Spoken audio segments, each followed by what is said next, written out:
James Lansberry is the president of Alliance of Healthcare Sharing Ministries. James, great to be with you today. Let's just get right into it. Why should Catholic or other religious employers have the ability to exempt coverage for something like contraception on a religious basis?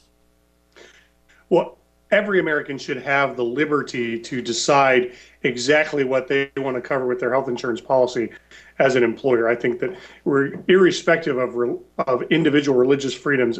Every American should have that kind of liberty. The employer should be able to decide whether or not to cover health insurance, whether to include maternity, birth control, any other topic that they might want to consider to cover in their employee plan, or not at all.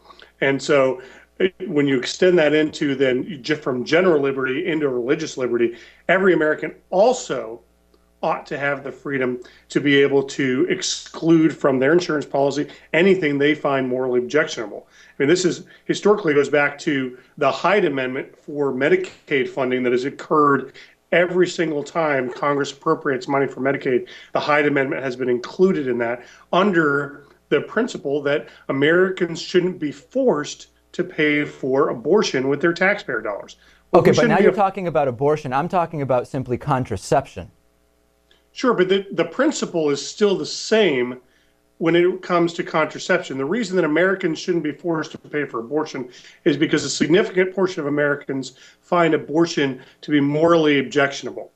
Well, for Roman Catholics and for some Protestants, paying for birth control falls under that same moral objection. And to force them with their own private funds to pay for something they find morally objectionable is a violation of that same principle of religious liberty that's contained in the Hyde Amendment. Isn't it contradictory, though, because so many who describe themselves as pro-life are against abortion, but they also want to support policies like limiting affordable access to contraception? Isn't that simply going to cause and lead to more pregnancies and simply as a numbers game, even more abortions, which is what they're trying to prevent, they claim?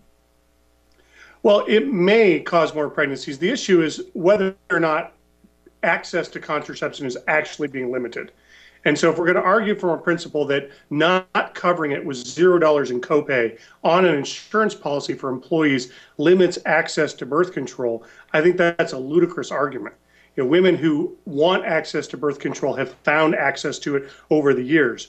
And not having it covered on your insurance plan is a very small limiting access compared to having to go and get a doctor's prescription before you can actually buy those birth control pills. Yeah, I don't think so, though. I mean, we've seen. I mean, Republicans have been trying to prevent people like Ms. Fluke, who Rush Limbaugh eloquently called a slut the other day, from testifying about how difficult it actually can be. $1,000 a year, something which a college student may not have access to. So we have plenty of evidence. But what you're saying is there's no evidence that not having birth control might not increase pregnancies? Is that what you said? No, I said there's no evidence that having to pay for it out of pocket presents any greater of an obstacle to getting birth control than having it covered under your insurance plan with zero copay.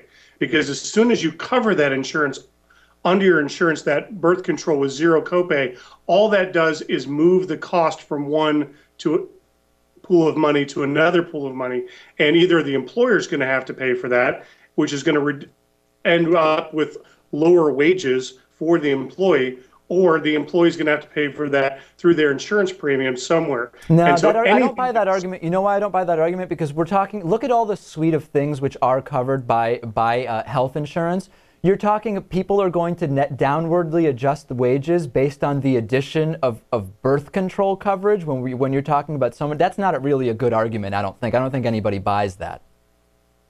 Whether anybody buys it or not doesn't change that it's actually economically true.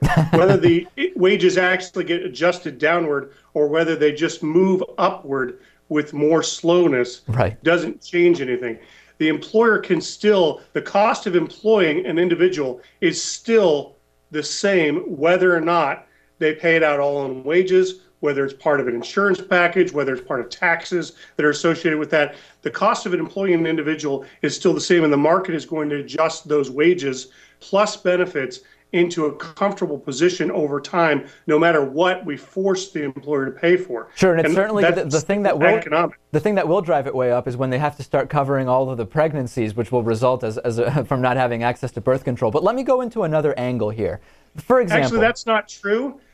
Insurance companies have done the actuarial studies, and actually providing birth control in the aggregate has not shown itself to lower costs in the aggregate at all versus just covering the maternity care that will go along with that. Yeah, otherwise, okay. Insurance companies would already be covering this for free because it would make complete sense to them and it would maximize their profits. Well, you don't have to force insurance companies to do something that saves money. James, it does make complete sense. It's for religious reasons that they don't want to cover it. But I don't want to get bogged down on that. We'll have to agree to disagree, and I don't have that study in front of me, so we'll have to save that for another time. The Bible prohibits eating shellfish in Leviticus 11:10.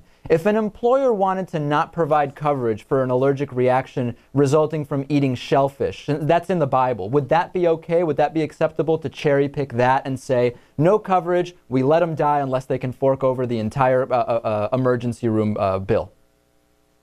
Well, I would say that under the principles of American liberty, that should be an allowable exception in the first place. I think that the way you're applying that is fully ludicrous.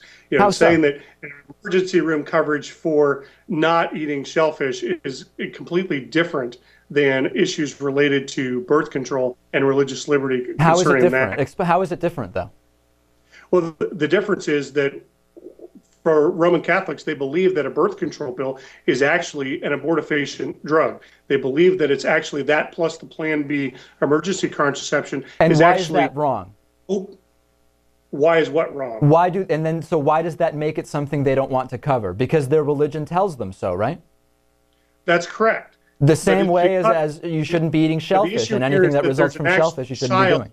At stake here, an actual life at stake, as opposed to merely a cost situation that's going on along with that emergency room visit. And see, the issue here is not just what do we force people to cover, because see, until the government passed the Affordable Care Act, employers were free to design plans that met with whatever they wanted with their own liberty. And whether you were a religious employer or not a religious employer, having that freedom to design a plan that, as you see fit, is a part of traditional American liberty. And employees are free to either say, yes, I like that plan, or no, I'm going to go work for somebody that covers everything I want them to cover. And yeah, I'm just really not seeing the difference between the shellfish example. I mean, to give one other, tattoos are banned in the Bible, Leviticus 19:28. Tattoos can lead to infection. Should a Catholic employer be allowed to say, hey, we're not covering anything because our religion says you shouldn't have that tattoo in the first place? Would that be okay? Well, the Catholic Church isn't arguing that, and so we don't really need to go down that road. But I would say it's the same standard, James. If a different religious employer was to say, no, if you get in an accident related to a tattoo that we don't think you should have gotten in the first place, no one's arguing about whether or not employers should be allowed to ban people from being hired because they have visible tattoos. That's not what I'm talking about either. Comparing apples and oranges, but when someone comes to work for a religious institution, they need to understand that they're going to be binding themselves in some sense to the religious views of the institution they're working for. Okay, well, I think we're going to have to. I don't think there's any way to escape that without violating religious liberty.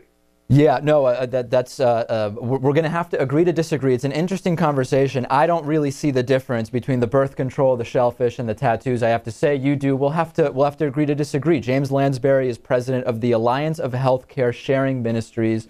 Great to talk to you and get your perspective today, James. Well, thanks for having me, David. Have a great day.